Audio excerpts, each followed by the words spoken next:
Ներողություն եմ խնդրում, բայց ինձ մի բան է հետաքրքրում։ Մենք 25 թվականն ենք, մարտ ամիսն է։ Դուք 24 թվականի ձեր եզրահանգումը, ձեր վերլուծությունները, ձեր տեսած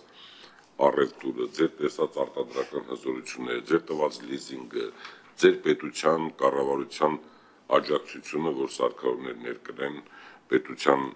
կողմից աջակցվել է։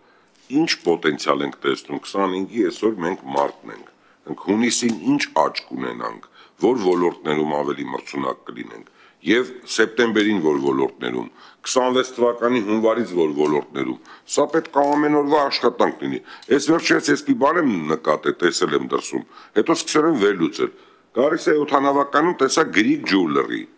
բայց ես արդեն այնտեղ խոսել էի մարդկանց հետ, ասել էին մեր Հունաստանի լավագույն ոսկերիչները հայեր են, բայց բռնելա գրելա Greek Jewelry, Greek Jewelry չկար բանում Աթենքում, հարյուրավոր խանութներով տարբեր մարդիկ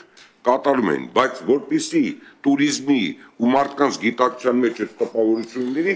Greek Jewelry էր գրած։ Հիմա ուզում ասեմ, մենք հայերս ամբողջ աշխարհում ամենալավ ոսկերիչներն են, Արմենիան ոսկերչությունն ուրա, որ չունենք։ Նկատի ունեմ, մարդիկ արդեն մտածում են ոնց անեն ամեն մի փոքր բանից իրանց երկրին, իրանց ոլորտներին աջակցություն բերեն։ Հիմա ես ասում եմ, պարոն Պապոյան ջան, խնդրում եմ ինձ ասեք, 26 թվականից որ ոլորտներում, ինչ նոր ոլորտներ կլինեն, ինչ նոր արտադրատեսակներ կլինեն, ինչ նոր սարքավորումներ կլինեն, որ մենք տեսնենք